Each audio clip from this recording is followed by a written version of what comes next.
Bonjour, donc Romain Baumet de l'équipe FME de VRMS et cette présentation pour vous parler d'analyse décisionnelle avec FME.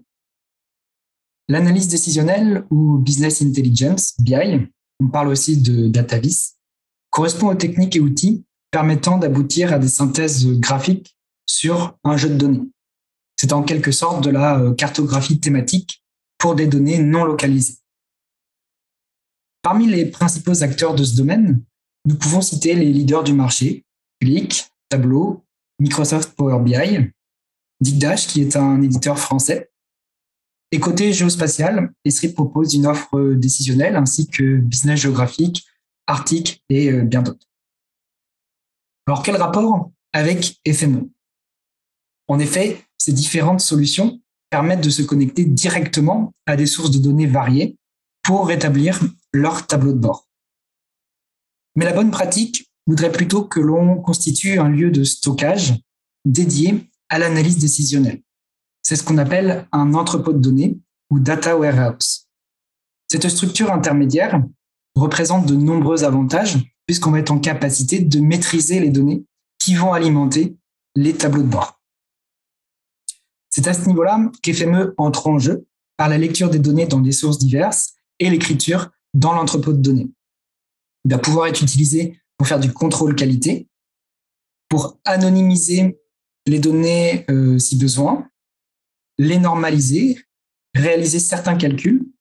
Il va pouvoir aussi restructurer l'information. Et puis au niveau de la sécurité, avec l'ouverture dans le cloud des données en mode SaaS, on pourra restreindre l'accès au système d'information décisionnelle et on n'aura en aucun cas accès aux bases de données métiers. Alors, je propose deux exemples d'utilisation de FME en respectant cette architecture. Le premier concerne un traitement qui a été développé par VRMS pour la députation de Barcelone. Alors, la députation, c'est l'équivalent d'un conseil départemental en France. Donc, VRMS s'est chargé de traiter les données avec FME et la députation de Barcelone de les représenter dans l'outil tableau de bord d'Agris Online d'Esri. Alors voici le traitement FME. Donc une première partie qui va récupérer des données d'une API concernant les exploitations extensives de la province de Barcelone. Et puis ensuite, nous avons plusieurs opérations qui permettent de retravailler les données en vue de leur affichage dans le tableau de bord final. Donc, nous avons ici une jointure attributaire qui interroge un fichier externe et qui permet de récupérer le groupe animal, bovin, ovin, équidé. Un second transformer qui permet de gérer le nul. En effet, nous avons plusieurs colonnes dans le tableau qui recensent des animaux et pour certaines valeurs nulles, on fait le choix de les remplacer par du zéro pour être en capacité de faire des calculs, moyennes, sommes, ultérieurement. Nous avons ici un nouveau champ qui est créé, qui est le cumul de plusieurs autres colonnes, donc une somme pour avoir le nombre total des animaux par exploitation. Un transformeur de gestion attributaire, donc le premier de la liste, l'attribute manager, qui permet de supprimer certains champs, en renommer d'autres. Et puis ici, une jointure spatiale avec une couche des communes qui permet d'une part de rapatrier des informations sur les communes et d'autre part de faire un filtre spatial puisque certains points issus de l'API ne sont pas superposés à l'emprise géographique de la province de Barcelone. Le tout est exporté dans une géodatabase et cette géodatabase est la source du tableau de bord que je vous présente. Donc, on retrouve dans le tableau inférieur quelques informations, donc ici sur les communes, qui ont été jointes avec FME. On a ici plusieurs colonnes qui recensent les animaux suivant plusieurs critères, et on a bien des valeurs 0 et non pas du nul. Et ici, le cumul total, le nombre total des animaux, donc on fait la somme de toutes ces colonnes pour afficher ce résultat. On retrouve également les communes sur le volet de droite, donc avec la possibilité de cliquer dessus pour filtrer les données en conséquence. Et en cliquant sur une des exploitations sur la carte, on va avoir une infobulle. Et l'ensemble des informations de l'infobulle sont elles aussi formatées avec FME. Donc voilà pour ce premier exemple d'utilisation. Passons maintenant à un second traitement qui a été réalisé à partir des données de l'Open Data de Rennes Métropole et qui concerne l'état du trafic routier en temps réel ou presque réel, on est à quelques minutes.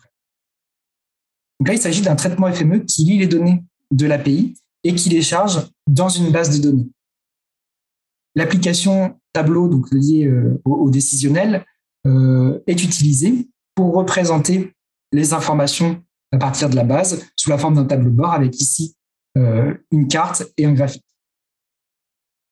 Le traitement FME est publié sur FME Server, et ce afin de maîtriser finement la fréquence de rafraîchissement des données. On pourrait utiliser une planification FME Server pour mettre à jour chaque semaine, chaque jour, chaque heure, pourquoi pas, les informations dans la base. On pourrait également utiliser une automation FME Server. Ce traitement serait alors un maillon d'une chaîne plus ou moins complexe de plusieurs autres traitements FME. Dans notre cas, nous avons opté pour l'utilisation d'une URL de Webhook.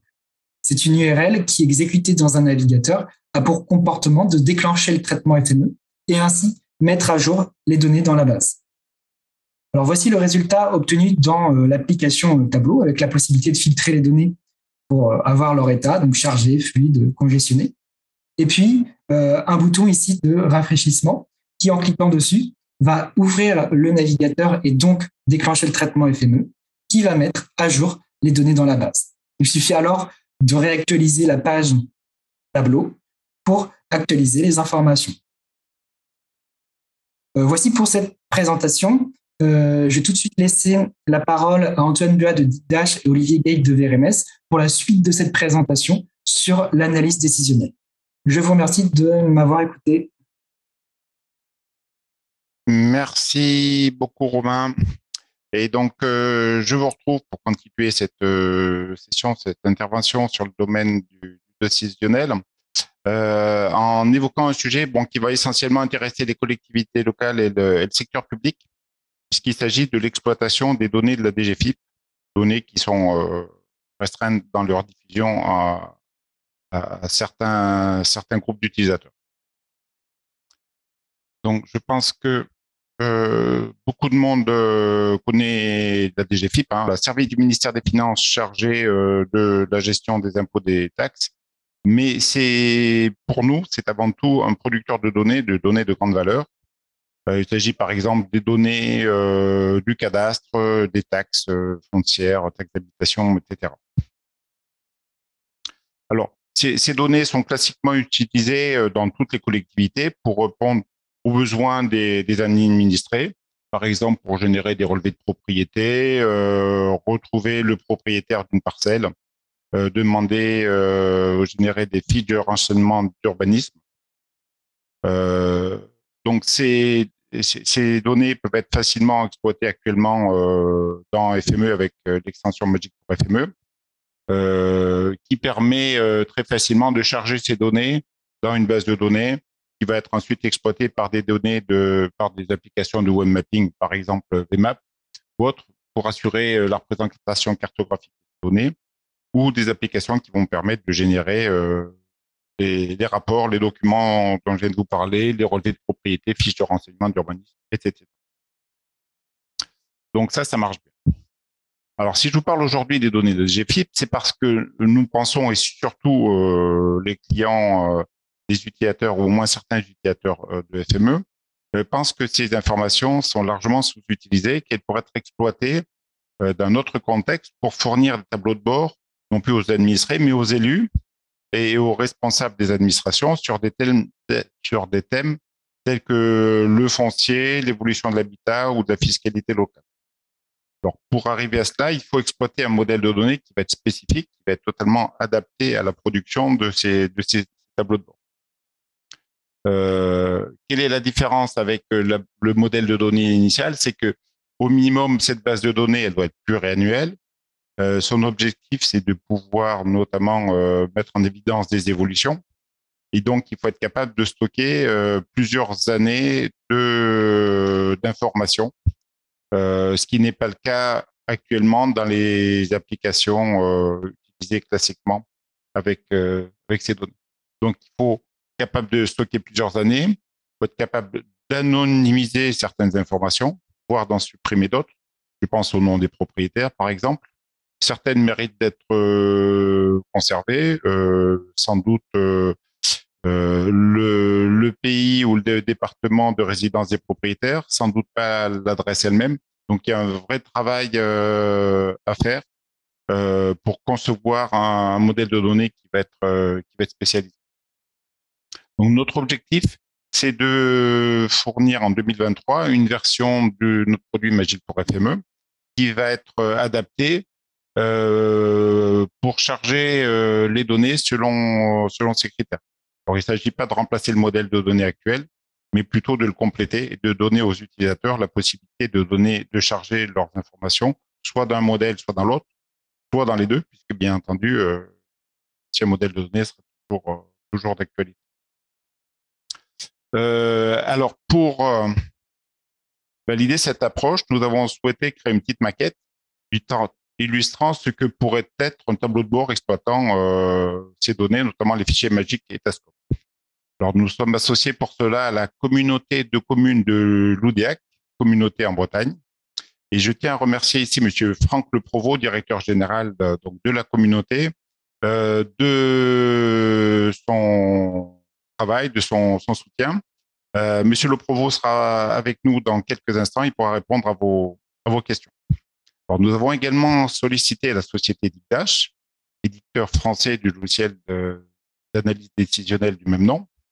Et donc, nous leur avons demandé de travailler sur ces données, sur quelques données que nous leur avons communiquées. Données assez parcellaires. L'idée était surtout de capable de présenter une maquette. Donc, je remercie Antoine Buat et son PDG qui nous a apporté son aide et qui va vous présenter dans quelques instants le résultat de ce travail. Alors, avant de lui laisser la parole, je voudrais juste faire un petit point sur le planning de ce projet, puisqu'au mois de mai et juin, donc actuellement, nous sommes en phase de recueil des besoins des utilisateurs. Donc, si vous vous retrouvez dans cette démarche, si vous avez des besoins particuliers en termes de format, de modèle de données d'utilisation, n'hésitez pas à nous contacter par l'intermédiaire du support. Et puis, notre objectif, c'est qu'au printemps 2023, nous soyons en mesure de vous livrer une nouvelle version du produit Magic pour FME. Donc, avec les deux modèles dont je vous ai parlé tout à l'heure, modèle historique, CMAP, un nouveau modèle qu'on pourra appeler PI. Et donc, bien sûr, qui ne va pas contenir le tableau de bord. Le tableau de bord, ça devra être réalisé par vos soins avec votre favori.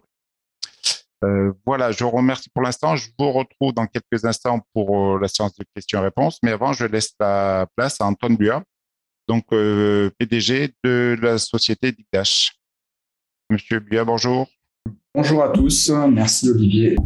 Alors quelques mots de présentation avant de commencer cette session. Donc je m'appelle Antoine Buat, je suis effectivement le fondateur et le dirigeant de la société Digdash. On est éditeur de logiciels, on n'a qu'un seul outil dans notre périmètre. Cet outil s'appelle Digdash Enterprise. On le positionne effectivement comme un logiciel de tableau de bord agile qui va vous permettre de faire de la visualisation de données, de l'exploration et de l'analyse. C'est vraiment ça notre cœur de sujet. Quelques infos supplémentaires. Donc, Digdash existe depuis 2006. Notre siège social est basé à Aix-en-Provence. On a plus de 150 000 utilisateurs à travers 450 clients dans 25 pays. On a une croissance annuelle assez confortable et on fait partie d'une enquête qui est réalisée par le cabinet Bark, que je vous encourage à aller télécharger sur notre site web, qui montre effectivement la différence entre Digdash et d'autres compétiteurs dans le domaine de la business intelligence, de la data viz, que ce soit des anciens comme Business Objects ou des plus récents. Vous trouverez effectivement toutes ces comparaisons. Alors, qu'est-ce que c'est la plateforme Digdash Enterprise? C'est vraiment une plateforme qui permet de construire des applications décisionnelles métiers. Ça va de la préparation de données jusqu'à la data visualisation, la capacité à produire des tableaux de bord interactifs. Je ne peux pas aller plus loin que ça sur le détail, mais l'idée, c'est de pouvoir représenter l'information selon différentes stratégies. On peut avoir des tableaux de bord de pilotage, dont la vocation est d'avoir en un clin d'œil une information précise sur un état des lieux. Deuxième type de tableau de bord qu'on va avoir, c'est le tableau de bord d'exploration, qui va permettre à un utilisateur métier de rentrer beaucoup plus dans le détail de son information, d'être capable de naviguer, de changer d'axe d'analyse, donc de jouer beaucoup plus avec l'information. Et puis troisième typologie de tableau de bord qu'on va proposer, c'est le tableau de bord de communication, qui va vraiment permettre à un utilisateur de partager de l'information à quelqu'un qui est externe à son jeu de données, j'allais dire, qui ne connaît pas bien ce que fait le jeu de données. Donc ça veut dire qu'en plus de présenter des tableaux, des graphiques, des chiffres, on va orienter la lecture de ces tableaux de bord avec du texte explicatif, dans le but vraiment de faire comprendre l'information. Autre point que je voudrais préciser, c'est que les tableaux de bord d'IDASH et l'outil d'IDASH au sens plus général du terme s'adressent vraiment à une population plutôt d'utilisateurs métiers, donc des gens qui n'ont pas forcément de compétences informatiques et qui ne sont pas habitués à manipuler les données. On va leur fournir une interface suffisamment simple pour qu'ils soient effectivement en mesure de naviguer dans l'information, filtrer, driller, etc.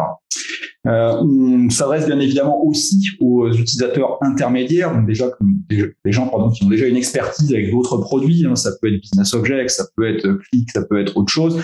Cette interface de transition va leur permettre d'être très à l'aise rapidement avec le produit pour créer de l'information. Et enfin, dernier profil que l'on va toucher, c'est l'utilisateur avancé, la personne qui va mettre en place des modèles de données, des référentiels de données, qui va vouloir documenter tout ça. Au sein de DigDash, on a un vrai catalogue de données qui permet de faire tout ça.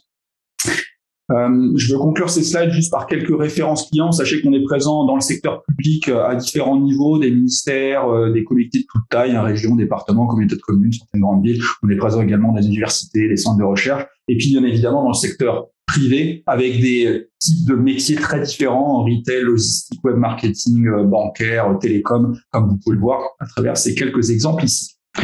Alors, je vais passer directement à la démo. Donc, effectivement, l'idée, c'est de s'appuyer sur les données produites par FME, dans cet exemple, en l'occurrence, pour la communauté de l'UDEAC, Bretagne Centre, avec un certain nombre de choses anonymisées. Donc, vous ne pourrez pas voir le détail de certains éléments, mais on a essayé dans ce tableau de bord, proposer effectivement plusieurs onglets qui vont orienter sur certains sujets. Le premier sujet, c'est la TASCOM. Alors, si on veut vraiment savoir ce que c'est, si on ne sait pas exactement, on a mis un petit point d'information ici. Donc, quand je clique dessus, je peux savoir la TASCOM, c'est quoi? C'est la taxe sur les surfaces commerciales. Donc, je vois effectivement quel est comment elle est calculée, enfin, qui elle concerne plutôt. Et si je veux vraiment la source, un site web officiel, je peux cliquer ici sur service public et je vais me retrouver effectivement sur un site officiel qui va me donner la définition précise. Ok, mais l'important, c'est les données. Donc là, on est effectivement en train de regarder les données de 2021. On le voit clairement apparaître sur ma barre de filtre. Je suis en train de regarder l'ensemble de la communauté. Alors, il n'y a pas forcément des établissements qui remplissent ces critères partout dans la communauté. Donc, on a mis en avant dans les communes où étaient situés effectivement les établissements qui devaient être soumis en tout cas à la TASCOM. Donc, je vois la TASCOM globale perçue pour 2021, le nombre d'établissements concernés, l'évolution à travers le temps. Alors là, il n'y a pas l'historique est le même à travers le temps, mais on pourrait effectivement avoir un historique. Et ce graphe-là peut servir, par exemple, si je veux cliquer sur 2020, là, automatiquement, ça va mettre à jour l'ensemble des autres graphiques. C'est vrai pour le graphe, mais j'aurais pu le faire directement sur mon sélecteur en haut. Et d'ailleurs, sur ce sélecteur, je peux avoir du choix multiple. Si je veux voir la somme de 2020 plus 2021, pourquoi pas. Donc là, on voit que c'est à peu près doublé la taxe perçue. En revanche, ça n'a pas doublé le nombre d'établissements, parce que c'est toujours le même nombre d'établissements. On peut avoir plus de détails, évidemment. Donc là, je montre la localisation des établissements, mais je peux aussi avoir le top 10 de ces établissements par le CA généré. Je peux aussi avoir les établissements par secteur d'activité. Donc tout est interactif, ça veut dire que je peux rentrer dans le détail de l'information pour comprendre dans quel secteur d'activité effectivement ces établissements opèrent. Ok, je me retrouve également avec le filtre en haut. Donc si je veux le supprimer à n'importe quel moment, je peux supprimer ce filtre-là et on va voir effectivement comment ça impacte les différents graphiques. Donc ça, c'est la vue très interactive. On peut bien évidemment exporter cette vue interactive pour en faire un document statique. Donc j'ai mis un petit exemple ici. Si je clique sur générer le PDF, ça va me générer effectivement une vue avec la sélection actuelle, c'est-à-dire l'année 2021 de mes données, dans un petit PDF assez simple. On va reprendre les différentes composants. On peut bien évidemment générer des choses bien plus complexes. Là, c'est un petit exemple avec les données qu'on avait à disposition. Ça, c'est pour l'aspect TASCOM. Donc, on a fait une première chose, mais c'est bien de voir pour la communauté, la communauté de communes complète, mais on voudrait aussi pouvoir voir pour une commune en particulier. Donc, on peut venir sélectionner ici des choses. Donc, par exemple, si je choisis l'UDEAC, ça va me filtrer cette commune pour l'ensemble des données. Mais je pourrais même vouloir comparer.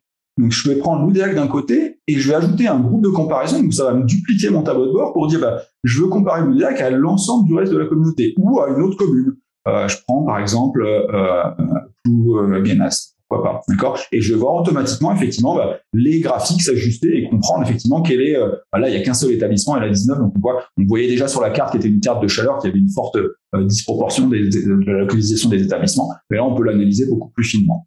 OK.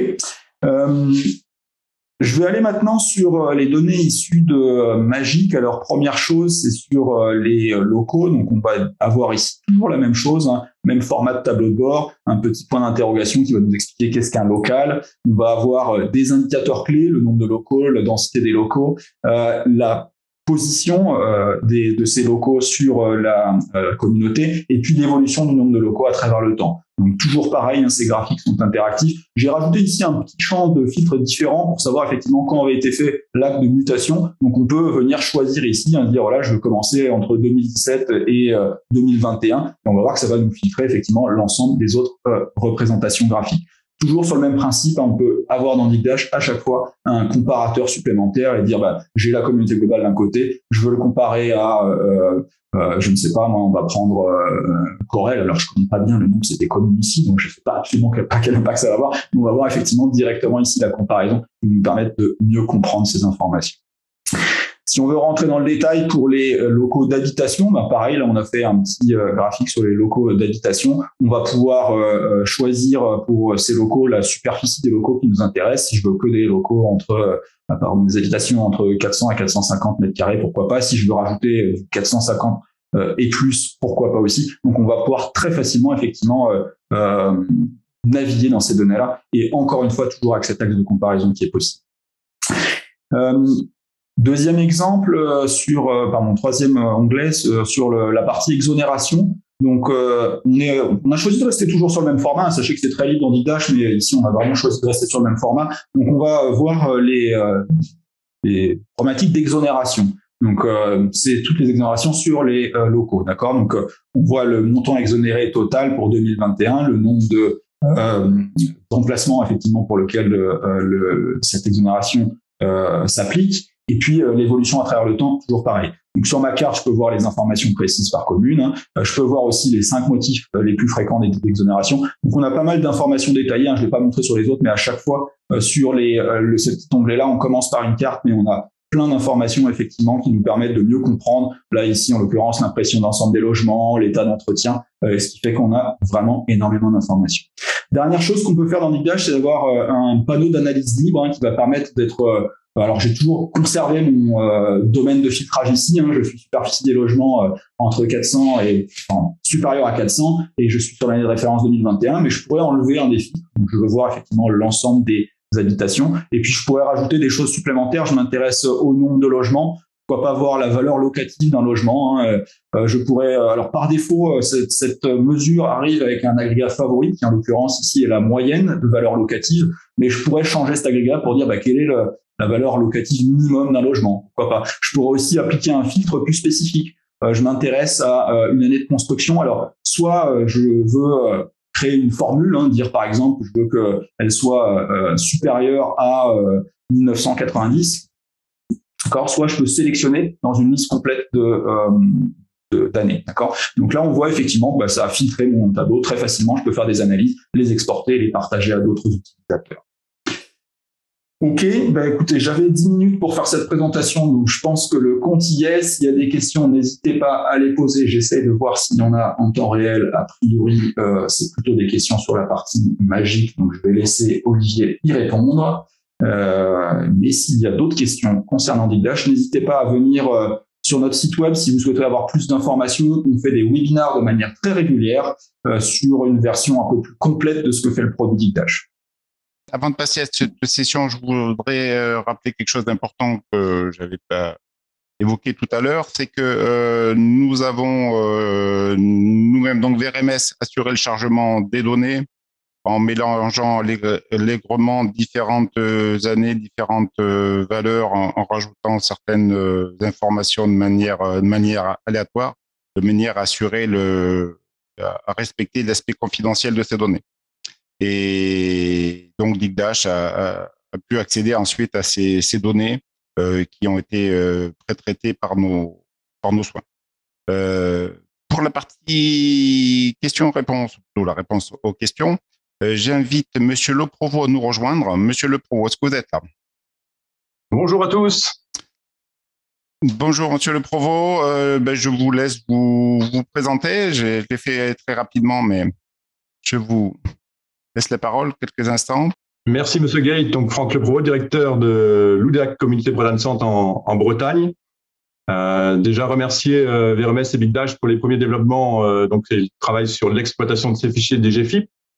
Alors effectivement, on a peut-être d'autres outils sur le web ou ailleurs qui nous sont proposés pour exploiter ces données.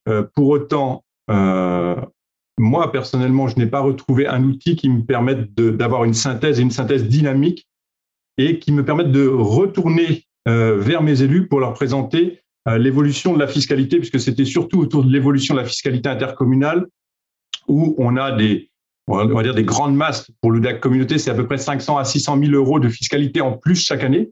Mais de là à aller analyser plus précisément d'où viennent ces 500 000 euros. Est-ce que ça vient, comme vous l'avez montré, de la CVAE, donc la cotisation sur la valeur ajoutée des entreprises? Est-ce que ça vient sur la TASCOM? Donc, nous, on n'est pas un territoire, on est un territoire agro-agri-alimentaire. Donc, on voit bien que le commercial, c'est pas ce qui nous rapporte beaucoup. On est beaucoup sur le foncier bâti industriel. Par contre, sur ce foncier bâti industriel, il est difficile au-delà d'aller faire un tableau Excel avec le traitement FME classique où on a le fichier DGFIP, on le passe sous FME, un petit transformer du fichier de rôle, on récupère notre tableau Excel. Par contre, on a effectivement des milliers de données qui sortent de ce tableau Excel. Et de là, comment on présente ça aux élus pour, en fin de compte, les intéresser à la finance locale? Parce qu'on sait que c'est un sujet qui n'est pas toujours aisé. Donc là, l'idée, c'était un petit peu de créer une dynamique et de présenter à l'échelle du territoire communautaire, bien sûr, mais aussi à l'échelle de la commune ou d'une zone d'activité. Et dans ces données, ce qui nous intéresse, c'est aussi de se dire, tiens, c'est plutôt telle typologie d'activité qu'il nous faut accueillir sur le territoire parce que c'est ce qui rapporte le plus peut-être de fiscalité. Ou peut-être se dire, on a suffisamment d'activités de type agroalimentaire, c'est vrai que ça nous rapporte beaucoup, mais peut-être qu'il faut prioriser pour les terrains qui nous restent à commercialiser une autre type d'activité.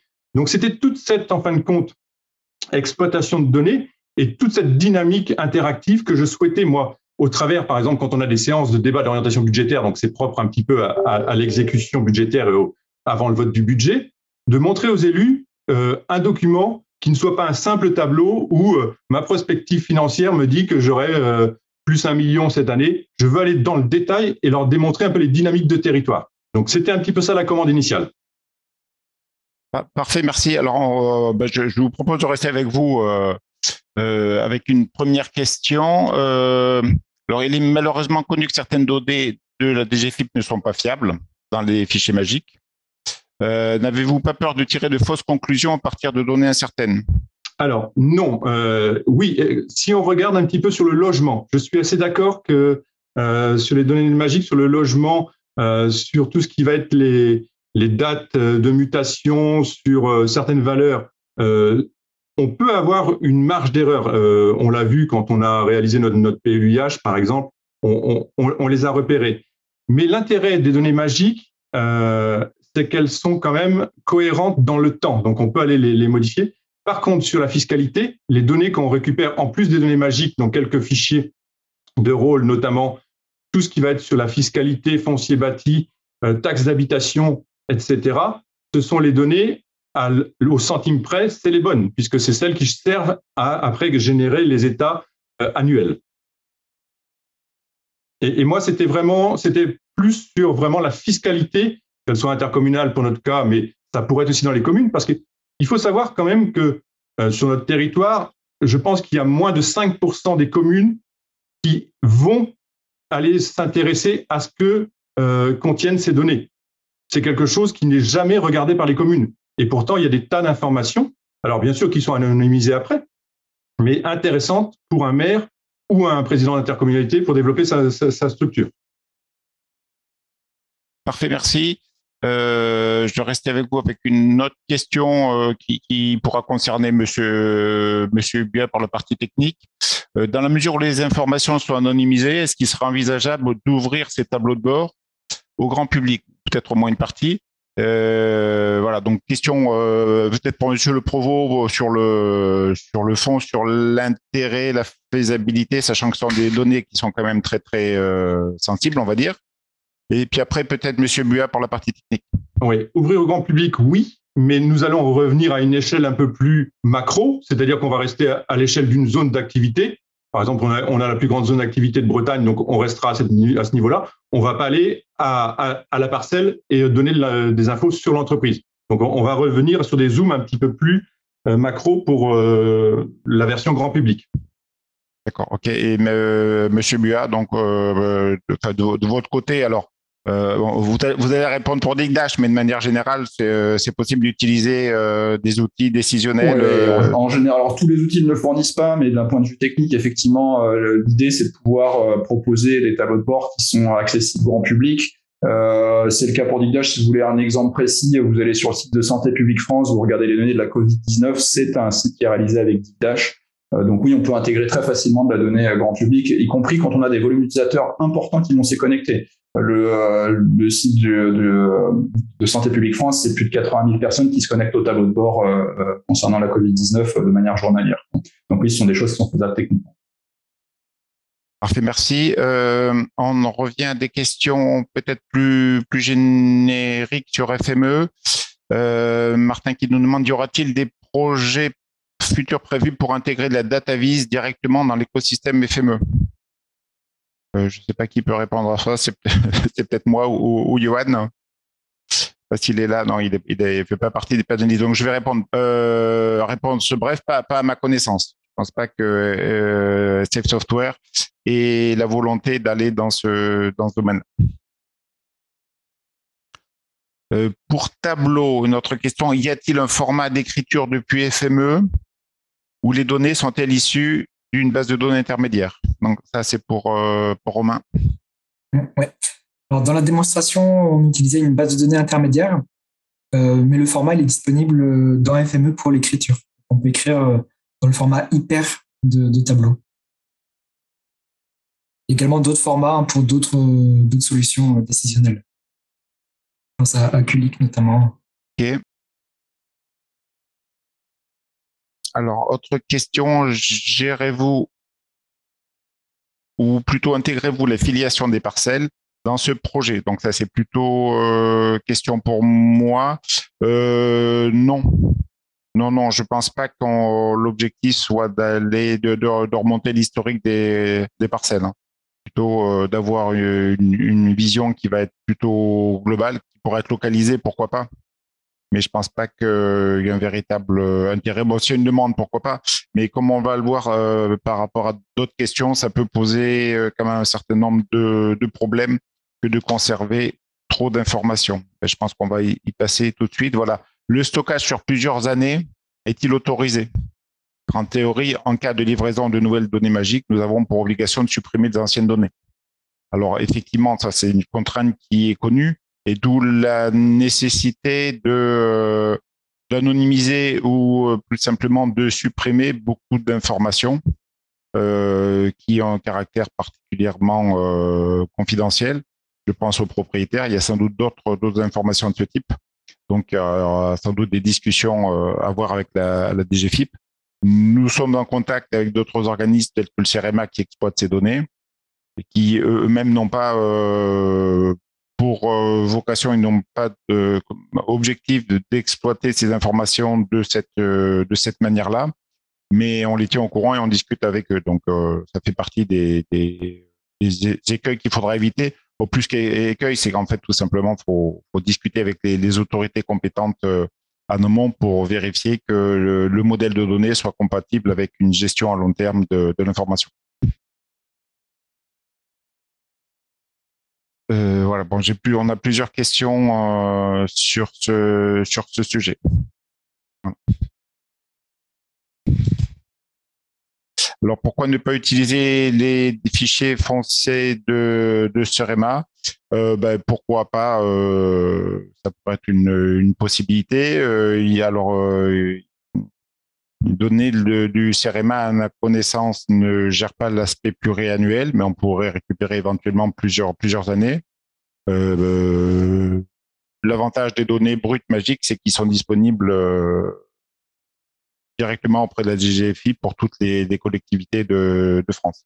Mais ça pourrait être une piste. Pour l'instant, ça ne fait pas partie des solutions qu'on nous a demandé, que nos clients nous ont demandé d'intégrer. Mais nous sommes en discussion avec le CEREMA. Je remercie encore très chaleureusement Monsieur le Provost pour son aide, pour sa participation, ainsi que Antoine Buat. Merci à tous les deux. Merci beaucoup.